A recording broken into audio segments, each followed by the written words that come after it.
Coming up on Look Today, well, the long-awaited Uber and Lyft taxi services are now available in our Tri-North counties. I've got details.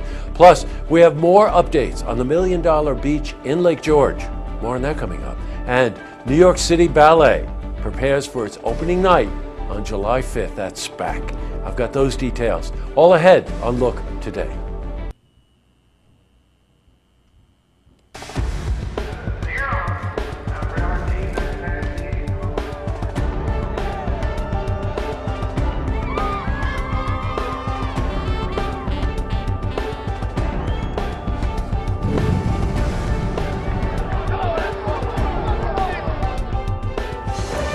Welcome everyone, I'm Jay Hood Jackson and this is Look Today. Well, in tonight's program I sit down with Amy Bracewell. She's superintendent of the Saratoga National Park and she's here to talk about July 4 ceremonies. And I also sit down with Joanne Soul. Now she's president of Camp Abilities Saratoga and we're joined by Patrick Linsky. He's race director for the 11th annual Firecracker 4 race that happens in downtown Saratoga the morning of July 4th. Plus, we've got your weather for the Tri-North counties, but first, these headline stories. Well, in our lead story, the long-awaited Uber and Lyft taxi services are now available in our Tri-North counties. The new efficient-driven taxi service is now available across all of upstate New York. Uber and Lyft are electronic mobile applications that connect people who need rides to drivers who have cars. Now, the drivers are paid fees based on the length of the rides. Well, the launch ceremony took place outside Assemblywoman Kerry Warner's office in Saratoga Springs. Now, we spoke to Sherry Shapiro. She's the senior manager, public affairs for Uber. It's so important for us. The people of New York State were the ones who demanded Uber, and their state representatives really listened and delivered. Now, we also spoke to Kerry Warner. She, as you know, is the Assemblywoman for the 113th District. But for those who are coming, like I did from Round Lake, who want to come and spend time in Saratoga Springs, have dinner, go to the theater, go to SPAC, whatever, I think this is a way for them to get to the city, have a good time, and then get home safely. Okay. All right, in other news. Well, we got more updates on the $1 Million Beach issue in Lake George. Now, as we told you yesterday, the beach is open again. But the testing for the source of the bacteria is still underway. Public work crews have spent hundreds of hours in the process of seeking the source of that contamination. Now, the efforts, by the way, include using cameras to inspect underground storm water and sewer lines in the village of Lake George. Well, we spoke to Walt Lender. He's the executive director of the Lake George Association. We are. We're eliminating things that are not sources, and we're narrowing it down to where the sources may be. We still haven't found the actual source yet, but the numbers, like I said, of bacteria seem to be coming down anyway, I think just through the cleanup process, and now it's a matter of figuring out exactly what the source is. Yeah, the main thing is they're being very thorough in their search. All right, switching from news to weather.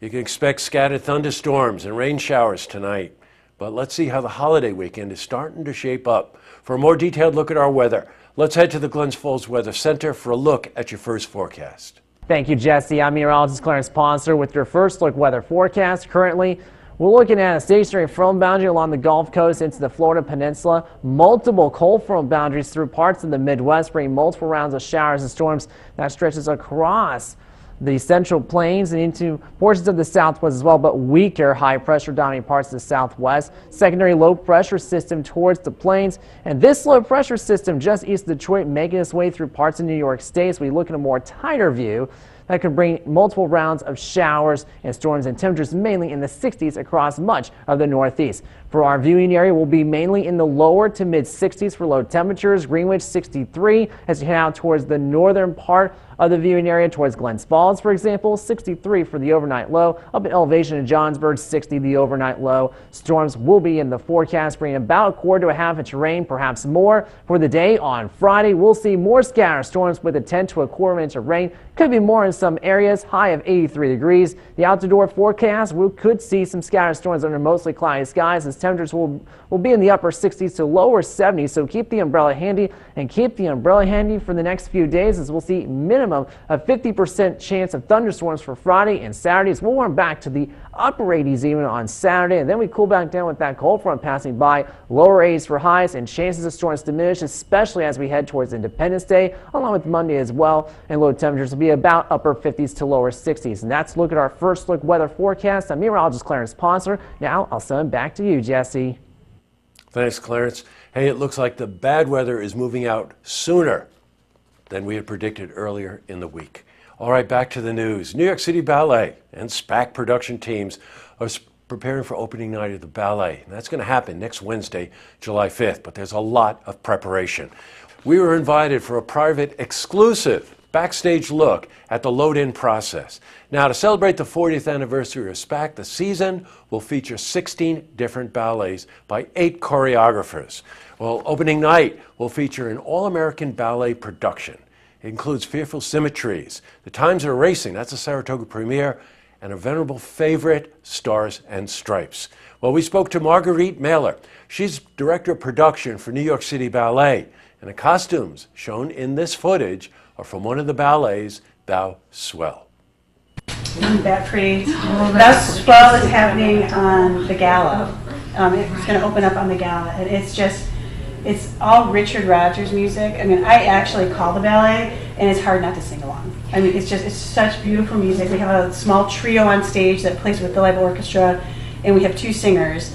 And the men are all in tuxedos, and the ladies are all in the couture gowns. Wow. You know, I've seen many take-ins of the New York City Ballet at SPAC. You cannot believe the crew. It swells from between 50 and 100 people, unloading up to 8 semis. Do you realize how much that takes? And it all has to come in. It all has to be placed. They have to fly all of the scenery, set all the lights, check all the focuses at night. It goes around the clock. All to get ready for Wednesday night premiere. You got to go. You got to sit on the lawn. Art is language. Up next, I sit down with Amy Bracewell. She's superintendent of Saratoga National Park, and she's here to talk about July 4 naturalization ceremonies. A fabulous interview. I also sit down with Joanne Soul. Now, she's the president of Campability Saratoga, and we're joined by Patrick Linsky. He's the race director for the 11th annual Firecracker 4 race that happens downtown Saratoga the morning of 4th of July.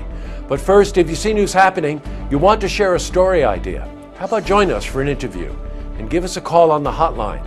The number is 798-8000. Well, that's all the time we have for this edition of Look Today. Hey, before I get to tonight's Lookout, I just want to tell you we're playing hooky tomorrow. Yes, we do that on occasion. We're a small but mighty team, and if we see the opportunity to take a day off and stretch a holiday weekend, that's what we do. So you'll have to put up with tracks tomorrow night if you're still around and not on the highway heading for your holiday weekend. As I mentioned last night, we're working on a couple of campaigns that I wanted to let you know about. The SPAC Art is Language campaign you're going to see all summer long. And please visit the lawn, sit on the lawn. You just cannot believe the experience, and it really proves art is language. But tonight's Lookout is a lot more sober, and I want to give you a little bit of a story about this. I was contacted by Kate Hogan and Jason Carasone, DA and Assistant DA, Warren County, concerning boat safety this summer. And I went up and I talked to them, and it's very apparent to me how much the Charlotte McHugh tragedy last summer affected everybody in Warren County, pretty much anybody in the region. And we decided that we were going to contact Courtney McHugh, Charlotte's mother, who lives out in California, and talk to her about honoring Charlotte in a way that would remind people to, when they're operating any watercraft, that please do not do it under the influence. Kind of fast forward, I had a wonderful conversation with Courtney. She sent us a photograph of Charlotte that just stopped us all in our tracks. And we built a campaign around that. And I just want to mention Claudia Bramer, supervisor. I want to mention Kate Hogan, who's now a judge. Jason Carasone, the DA, Warren County. Bud York, sheriff. Dave Wick with Lake George Association. And I want to note Glens Falls Printing for agreeing to partnership with us to create posters and flyers that go in hand with the television campaign that we created. The campaign is called Remember Charlotte. We're going to close the program out tonight by showing you the 15-second commercial. And all summer long, we're going to be reminding you of this campaign. So look, it's 4th of July weekend, everybody. Please be safe out there. Be responsible. Have a ball. And we'll see you next Wednesday night for the stories that matter to you. Now here is that Remember Charlotte spot.